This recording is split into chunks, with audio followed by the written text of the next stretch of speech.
le podcast amoureux présenté par Nathalie Lefebvre, en partenariat avec PAF, les jus de fruits et légumes bio-détox recommandés par les naturopathes, disponibles sur lesjupaf.bio ou en magasin bio. L'amour, l'amour, l'amour. Bonjour très chers auditeurs, bienvenue pour un nouvel épisode de notre émission, le podcast amoureux. Je suis absolument ravie de vous retrouver.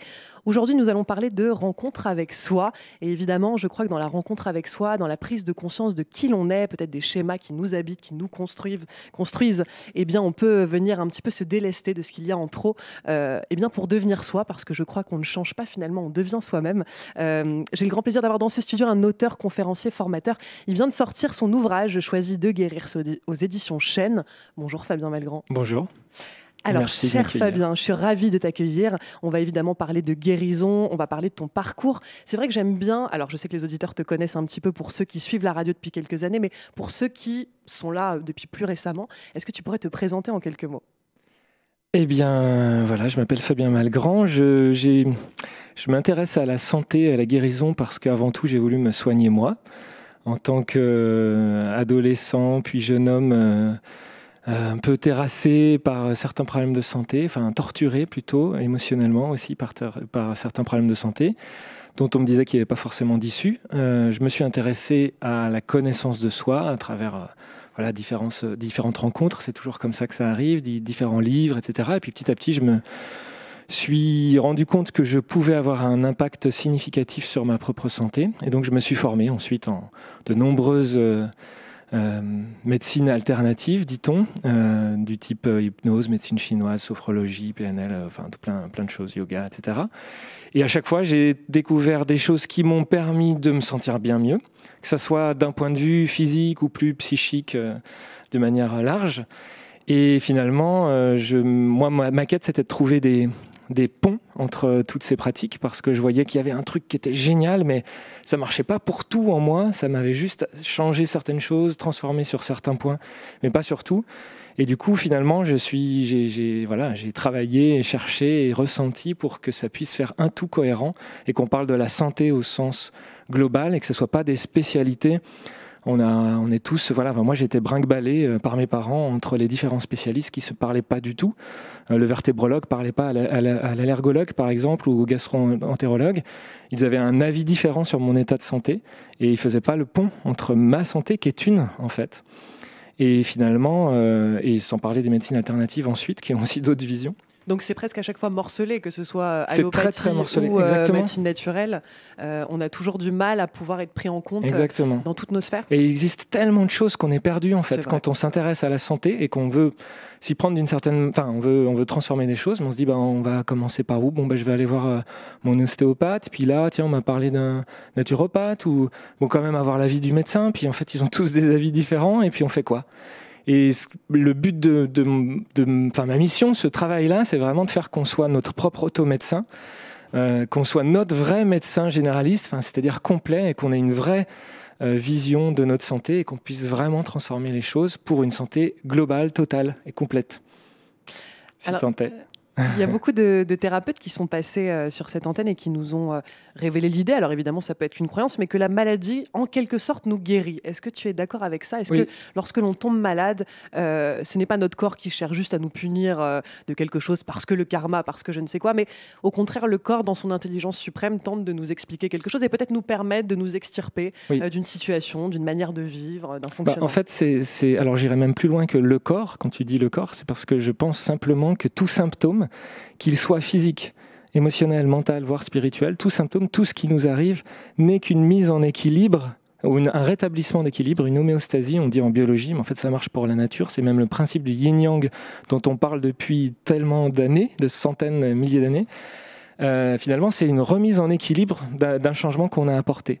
C'est-à-dire donc de notre croyance, d'un comportement alimentaire, d'une croyance, d'une vision du monde, d'un comportement émotionnel, de nos choix, etc. Et ensuite, derrière, il y a un équilibre qui se fait sans cesse pour rétablir finalement une homéostasie dans laquelle on a besoin d'exister, qui est le principe même de la vie en fait. L'homéostasie, c'est la vie, c'est la santé. Sans cesse, il y a cette recherche d'équilibre, et si on agit dans un sens, eh bien la vie, donc si on agit dans un sens d'un point de vue physique, la vie va rétablir l'équilibre. C'est sans cesse ça. C'est-à-dire, si j'ai froid, mon corps, il fait tout pour me ramener la chaleur. Donc, les symptômes des frissons, c'est la peau qui se réveille pour ramener de la chaleur. Si j'ai soif, c'est pareil. Si j'ai soif, mon corps va vouloir ramener de l'humidité, etc. Et enfin, si j'ai trop chaud, je vais l'enlever, c'est la transpiration. Enfin, tout le temps, mon corps, il fait ça, mais c'est pareil aussi d'un point de vue émotionnel. Si je ne crois pas en l'amour, je ne vais pas... Enfin, je vais avoir des comportements, des choses qui vont me le montrer, qui vont rétablir l'équilibre, qui vont être là justement pour me montrer, me faire évoluer, me faire grandir. Si c'est vrai d'un point de vue physique, c'est vrai d'un point de vue émotionnel, d'un point de vue mental, et même d'un point de vue spirituel. C'est vrai, c'est les lois de la vie, c'est comme ça. C'est le yin-yang. C'est hyper intéressant, je ne l'avais jamais appliqué en effet à l'idée... quand il nous arrive des situations entre guillemets de merde, en fait, c'est simplement pour nous permettre de retrouver un équilibre, en tout cas l'équilibre de ce qui est fait pour soi. Et c'est hyper intéressant de voir ça, donc, que ce soit le symptôme physique, mais en fait, tous les symptômes qui existent. Pour toi, tout est... Enfin, ce sont des formes de symptômes. Les mauvaises rencontres... Mais les bonnes aussi, tout est symptôme. Tout est symptôme, tout le temps. C'est-à-dire qu'on est sans cesse dans un jeu d'équilibre de la vie. Donc, alors effectivement, le cas, par exemple, banal, c'est je suis crevé et j'ai un accident et du coup, je peux plus aller au boulot et je peux que me reposer. Bon, bah voilà, rétablissement de l'équilibre par peut-être même la vie extérieure. C'est-à-dire, c'est même pas moi qui fais l'accident, c'est quelqu'un qui me rentrait dedans. Mais que ça soit moi ou quelqu'un d'autre, en tout cas, il y a un rétablissement de l'équilibre. J'étais crevé, j'allais tout droit dans le mur, en fait. Et avant, la vie, l'équilibre ambiant, le yin-yang, l'homéostasie, m'a remis... en marche vers autre chose qui est mon équilibre propre. Mais maintenant, une bonne... Après, quand on parle de la loi d'attraction, c'est le même principe. C'est un terme qui est peut-être un peu impropre d'ailleurs. Du coup, pour moi, c'est vraiment une question d'homéostasie. Ça ne révèle que ce qu'on pense, ce qu'on croit, nos besoins et nos désirs, nos peurs et nos compulsions. Tout n'est que révélateur de qui on est. C'est pour ça que la meilleure manière de se connaître, c'est aussi d'explorer, de voir notre monde, dans lequel monde on vit, ce qu'on croit, ce qui nous arrive. Ce qui nous arrive, c'est révélateur de nos croyances, c'est révélateur de nos besoins et désirs et de nos peurs et de nos compulsions. Mais j'imagine pour des gens qui, à un moment dans leur vie, réalisent en fait ou commencent à... Alors, j'ai pas envie qu'on ait l'impression de donner une vérité absolue, mais en tout cas, ce que tu racontes, c'est tout à fait mes croyances. Et je crois que de s'ouvrir à cette responsabilité, de se dire, mais en fait, ce qui m'arrive, c'est pas le hasard, mais ça vient vraiment donner du sens à mon existence, mais ça vient bouleverser la vie du tout au tout. C'est-à-dire qu'il n'y a plus rien qui est pareil. C'est très juste ce que tu dis, et là on a commencé direct, très rapidement dans le fond du sujet, mais ça nous ouvre à quelque chose qui peut faire mal au début parce qu'on va le coller à la culpabilité alors que ça n'a rien à voir. C'est la notion de responsabilité et d'être 100% responsable de notre vie. Et ça, c'est tant qu'on n'est pas 100% responsable de notre vie, on redonne notre pouvoir personnel à d'autres, aux médecins, comme à je sais pas, à n'importe qui. Notre pouvoir, à partir du moment où on est 99% responsable, ça sous-entend que quelque part, la vie va nous donner quelque chose. Souvent, les gens disent « Ah la vie se chargera », mais la vie, c'est justement le principe de l'homéostasie, la vie. C'est-à-dire que si toi, t'agis quelque part, elle va rétablir l'équilibre. Donc, si tu agis mais que tu doutes, elle va te montrer tes doutes. On dit la vie nous teste, mais elle nous teste pas, c'est tu doutes. Donc elle s'exprime. Elle se met au diapason. Et si tu reviens à 100% de responsabilité, là tu transformes vraiment ta vie, tu transformes vraiment ta santé, ta vitalité, tu deviens beaucoup plus vivant. Tout est un jeu même, c'est-à-dire t'as d'un seul coup, je sais pas, une amende, t'es dégoûté, un truc qui te tombe dessus, une tuile, mais ça n'a plus le même sens. C'est pas un truc qui est merde, pas de bol. Quand même, Qu'est-ce qu'on peut faire d'un PV justement ? Eh bien, ça parle du respect. Par exemple, si c'est des limitations qu'on n'a pas respectées et que je reçois une limitation j'ai dépassé une amende pour la vitesse, excès de vitesse, voilà. Eh bien, peut-être que je ne respecte pas mes limites et la vie me le montre en miroir, toujours. 100% responsable. Donc là, je suis forcément responsable. J'ai roulé à 120 au lieu de 110, admettons. Je suis forcément responsable, mais ça m'arrive parce que c'est le miroir. Et le miroir, il est tout le temps là en équilibre, à recréer notre équilibre. Ce qui est intéressant, c'est que la vie s'exprime aussi souvent à travers des métaphores. Justement, là, tu parles d'un PV pour excès de vitesse, c'est quand même intéressant. La vie utilise presque l'aspect métaphorique. Alors, est-ce que ce serait l'idée que l'inconscient fonctionne de la sorte et que on a juste besoin d'avoir des métaphores pour mieux intégrer, comprendre? Ouais, c'est le sens du symbole. On a un esprit analytique qui découpe, qui est le monde occidental. Et on va à l'école, on apprend l'esprit analytique, et la médecine et la science, c'est l'esprit analytique. Mais on a aussi un esprit symbolique qui nous parle énormément. D'ailleurs, en hypnose, on va l'utiliser justement pour parler aux gens. Et cet esprit symbolique, il nous donne du sens. D'ailleurs, c'est tout le sens de l'effet placebo. Quand on est soigné avec un effet placebo, c'est parce qu'il y a eu du sens, symboliquement. D'accord ? C'est parce que cette pilule rouge-là, on y croyait, parce que ça avait l'air sérieux et qu'elle était rouge, que du coup, elle m'a soigné. Parce qu'elle avait du sens, parce qu'elle avait du symbole. Et ça, c'est une vraie loi de la guérison. Il y a plusieurs lois de la guérison, mais forcément celle du sens. C'est pour ça qu'un sorcier peut soigner quelqu'un en Afrique, et la personne va repartir guérie parce qu'elle y a cru, parce que c'était symbolique. Et c'est pour ça aussi qu'il existe des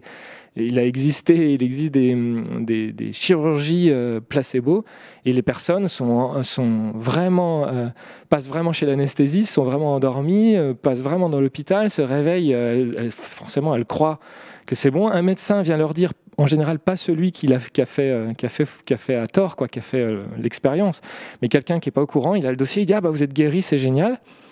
Et comme lui, du coup, il le croit, la personne le croit, et d'un point de vue symbolique, il y a tout pour qu'elle croie en sa guérison, et du coup, elle guérit. Et le pouvoir du placebo est énorme. Donc ça, c'est vraiment le sens, la médecine du sens.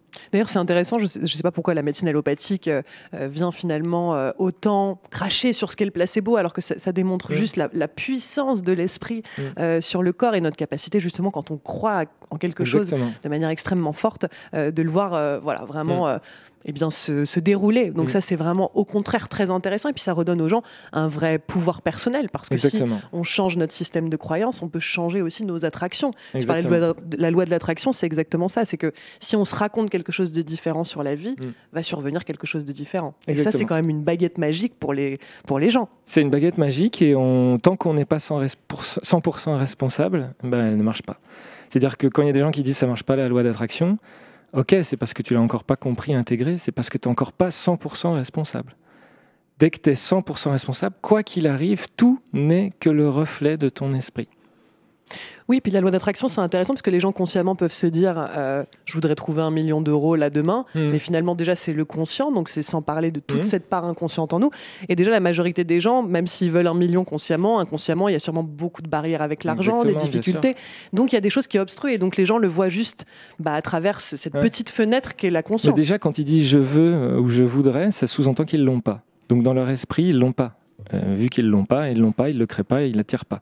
En plus, il y a beaucoup, souvent de freins, c'est qu'on n'aime pas les riches, parce qu'on se dit ils prennent l'argent aux pauvres. Donc du coup, j'aimerais bien gagner tant de millions, pourquoi pas, parce que je ne l'aurais pas piqué aux pauvres, c'est comme ça, on me l'aurait filé. Mais par contre, créer l'argent et oser le demander, et oser aller dans cet univers-là, alors qu'en fait, nous, on n'aime pas les riches parce qu'ils le prennent aux pauvres, parce que c'est nos croyances, et c'est notre vision des choses, et c'est ce qu'on nourrit quand on regarde la télé, etc., en se disant, mais regarde, lui, il abuse. Je ne dis pas que c'est vrai ou que c'est pas vrai. Ce qui est intéressant, c'est de voir que moi, si j'aime pas les riches, je ne vais jamais devenir riche. Inconsciemment, il est clair et net que je ne vais pas devenir quelqu'un que j'aime pas. C'est une évidence. J'ai envie qu'on parle de Mystique, cette application de rencontre de soi. Donc déjà, je trouve l'idée juste incroyable et merveilleuse. Tu sais à quel point ça me passionne, la rencontre amoureuse. Et puisque moi, je crois que cette rencontre amoureuse, évidemment, elle doit d'abord se jouer entre soi et soi-même. Explique-nous ce que tu as voulu proposer aux gens à travers cette appli. Je suis simplement parti du constat qu'on est nombreux à s'intéresser au développement personnel, à la spiritualité, à la connaissance de soi, en lisant un livre, en faisant une pratique de yoga par-ci, on picore, mais on n'a pas de plan de A à Z, vraiment, avec un vrai suivi, un vrai élan quotidien pour se rencontrer sur tous les aspects. Et puis en plus, surtout, souvent, on s'intéresse qu'à des aspects qui nous plaisent déjà, et on passe à côté de certains aspects qui méritent d'être mis en lumière, mais qu'on veut pas voir, c'est le déni. Et du coup, le principe de cette appli, c'est d'avoir finalement un suivi quotidien, et un plan de A à Z, où tous les jours, tu t'entraînes pendant 10 minutes à observer, à mettre de la conscience, de la lumière sur un aspect de toi-même, qu'il soit physique, émotionnel, mental, spirituel. Et simplement, c'est le but de la pleine conscience, c'est le but de la connaissance de soi, c'est simplement focaliser. Et comme tu as un plan de A à Z, tu es emmené vers vraiment l'autonomie et la rencontre de toi-même, et ça te rassure parce que tu n'es pas en train de picorer ici, picorer là, lire une citation, mais tu vois, tu te dis oui, tiens, il y a l'amour qui soigne, puis il y a aussi le sens qui soigne, puis il y a aussi l'entraînement, tu vois, le renforcement, ça peut créer une meilleure santé. Puis en fait, tu fais pas le lien entre tout. Tu vois, entre tous les aspects de ta vie, comme tu n'as pas le lien, tu es un peu paumé, tu perds du temps. Et c'est ce qui m'est arrivé. Enfin, vraiment, je passais beaucoup de temps et j'aurais adoré avoir un coach comme ça. À une époque, je cherchais un gourou, quelqu'un, un maître qui avait fait le chemin et qui aurait pu être là à mes côtés. Mais en fait, c'est toi. Oui, ça n'arrivait pas. Et en fait, c'était moi. Et en faisant ça, ça permet, où que tu sois, d'où tu pars finalement, tu vois, d'apporter un petit peu plus de conscience. Donc peu importe ton niveau de conscience, entre guillemets, s'il y avait des niveaux, mais ça te permet simplement de t'entraîner, comme un rappel, à mettre un petit peu plus de conscience sur toi, tes besoins, tes peurs, tes compulsions, ton attention, ta respiration, ton corps, tes sens, enfin tout, tes relations, ta sexualité, tout. Bien sûr. Puis c'est pas comme si le connais-toi toi-même, ça datait d'hier. Voilà, il y en a d'autres qui l'ont dit avant moi, je crois. L'importance d'un grand mouvement de sagesse dans son existence, c'est vraiment, je pense, en premier lieu d'apprendre à se connaître. C'est vrai qu'on parle de créer sa vie, attirer le meilleur, devenir riche, etc. Mais le connais-toi toi-même, c'est juste une base d'existence. Et puis, réaliser en effet que cette personne avec laquelle on vit, c'est souvent un inconnu. Et ça, c'est quand même étonnant pour la majorité des gens. Ils vivent avec une personne en elle-même ou en eux-mêmes qu'ils ne connaissent pas. Oui, et puis on ne nous apprend pas à se connaître. On est dans une société très portée sur l'extérieur. Donc à l'école, on apprend ce que les autres ont fait, ont réalisé dans l'histoire, ce qu'ils ont écrit, ce qu'ils ont compris. Et on nous dit, il a compris ça, les mathématiques, vas-y, maintenant, apprends par cœur. On ne nous apprend pas, nous, comment on vit nos émotions, comment on ressent, à ne pas faire de biais cognitifs et de logique, à savoir comment mieux respirer pour mieux digérer, pour pas avoir le coup de barre à 2 heures pendant notre interro. Enfin, on ne nous apprend rien sur nous-mêmes, on n'est que centré sur l'extérieur et après on se plaint que les gens sont sur les médias, trop centrés sur le regard extérieur, etc. Mais en réalité, c'est une société du monde extérieur. C'est pour ça que la science, c'est l'étude de l'autre. Et la connaissance de soi, la pleine conscience, c'est l'yin-yang, c'est l'inverse, c'est la connaissance de soi. Les deux sont nécessaires, s'encouragent, s'engendrent, mais ils ne sont surtout pas à opposer au sens où parfois certains le font, quoi. On pourrait faire ce raccourci de se dire si j'apprends à me connaître, je vais devenir un petit peu auto-centré ou un peu nombriliste. Finalement, le monde ne tourne pas autour de moi, etc. J'entends beaucoup de gens se dire ça en ayant peur justement d'aller toucher à la relation qu'ils ont avec eux-mêmes. Qu'est-ce qu'on pourrait leur dire à ces gens-là ? Moi, je trouve que c'est juste... pour moi, tu le disais juste avant, le sens de la vie, c'est d'apprendre à se connaître, c'est de vivre. Le sens de la vie, c'est de vivre. C'est pas de vivre que d'un point de vue physique, c'est de vivre, donc de s'expérimenter, d'expérimenter la personne que je suis. J'ai décidé de m'incarner en Fabien et j'expérimente les sensations de Fabien, les lieux où se trouve Fabien, parce que du coup, j'expérimente pas Nathalie. Là, tout de suite, on est à peu près le même endroit, mais pas tout à fait, et on n'expérimente pas les mêmes sensations. Et je suis pas en Nathalie pour me rendre compte de tout ça. Et pareil d'un point de vue plus psychique. Et donc, du coup, je suis là pour expérimenter le sens de mes croyances, le sens de mes actions, de mes comportements, de mes choix, et l'impact de mes choix sur ma biologie, et de ma biologie sur mes choix et sur mes pensées, et ainsi de suite. Donc, pour moi, c'est justement le sens. Et quand je le fais, on le voit bien que tout s'améliore avec le monde autour. Donc les symptômes, les fameux symptômes dont on parlait au début d'émission. C'est-à-dire que finalement, que ce soit d'un point de vue physiologique ou relationnel ou professionnel, tout s'améliore parce que je me connais, parce que je me sens 100% responsable et parce que je fais des choix en connaissance de cause. Et du coup, les symptômes ensuite ne sont que des révélations des transformations que j'ai décidées. Puis en s'investiguant, en se connaissant, on s'oublie aussi. C'est-à-dire qu'on est justement... sûrement beaucoup moins centré sur soi parce qu'à un moment donné, on sait écouter et non, il y a quelque chose qui lâche. En fait. Oui, il y a ça aussi. Ah oui, parce que du coup, on développe une autre qualité d'écoute. Vu qu'on se connaît, on connaît mieux l'autre. On apprend à connaître l'autre et à le respecter et à l'aimer, du coup, à l'accueillir. Parce que nous, on a vu en nous qu'on était dans une forme de dualité, que des fois on était honnête, des fois pas, des fois on était généreux, des fois pas. Donc après, on arrête de le reprocher aux autres et on sait qu'on s'adresse à une facette d'eux qu'on a besoin, nous, pour expérimenter notre vie et qu'on ne s'adresse pas à eux dans leur entièreté. Et donc c'est là qu'on arrive à quelque chose qu'on pourrait nommer peut-être l'amour inconditionnel. C'est-à-dire il n'y a plus de conditions, puisqu'on sait qu'on est tout le temps dans la dualité, que l'autre l'est aussi, et que ce que je vis à travers l'autre, c'est juste une facette que la vie en moi a choisi de voir. Donc ça rétablit et ça nous amène vers forcément plus d'amour. On se retrouvera, je pense, pour une prochaine émission, Fabien, pour parler justement de ces miroirs, notamment peut-être dans l'amour. Qu'est-ce qui fait qu'on fait des choix amoureux? Qu'est-ce qu'on cherche en l'autre? Sûrement des facettes de soi. Évidemment, chers auditeurs, je vais vous inviter à vous procurer donc tout d'abord cet ouvrage Choisis de guérir, c'est aux éditions Chênes. Donc c'est un livre que tu as édité toi-même, oui. C'est tes éditions à toi. Donc on peut le trouver via ton site internet, j'imagine. Mon site internet, Amazon, et puis certaines librairies qui commencent à se le procurer. Et donc comment s'inscrire sur cette appli de rencontre de soi mystique? Par quel biais est-ce qu'on peut... Vous pouvez télécharger l'appli ou aller sur mystique.fr, MEESTIK, c'est important, mystique.fr, et vous retrouverez les liens, ou vous téléchargez ça sur votre téléphone et vous pouvez accéder gratuitement déjà à du contenu grâce à l'appli. Magnifique. Merci Fabien d'avoir accepté de répondre à mes questions. À toi, merci. Et très très belle journée à tous, à bientôt. Le podcast Amoureux, présenté par Nathalie Lefebvre, en partenariat avec PAF, les jus de fruits et légumes biodétox recommandés par les naturopathes, disponibles sur lesjupaf.bio ou en magasin bio. L'amour